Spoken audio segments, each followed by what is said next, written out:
With 1842 IT.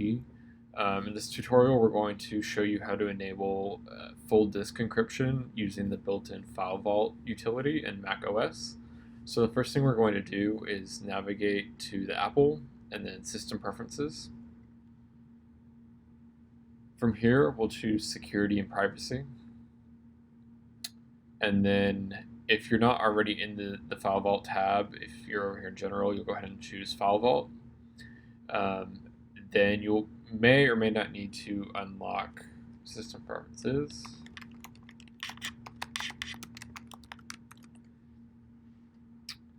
Okay, once you're at the screen, you can go ahead and click Turn on FileVault. But before we do that, I would always recommend that you have a current backup of your device, just in case anything happens with encryption and you need to restore. So we're going to go ahead and click Turn on FileVault.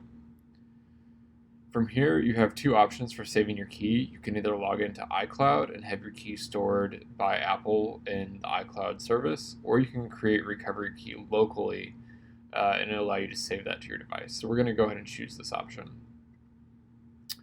So you can see now that it has given us a key that we're going to go ahead and copy. And I'm just going to save mine to text edit for the moment.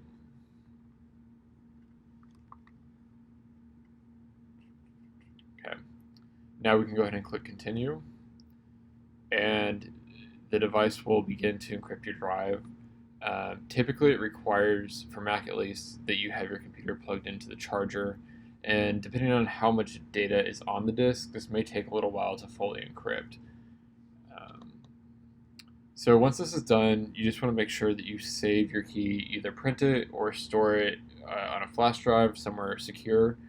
I don't recommend storing it on your device because if you end up needing the key, you're not going to be able to access it from the device that's encrypted.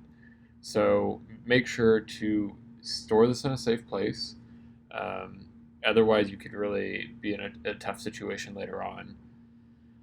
If you're a business or you need to manage several devices, there are options such as JAP that allow you to manage keys at scale and automatically send them to the cloud without having to save them and copy them and move them around.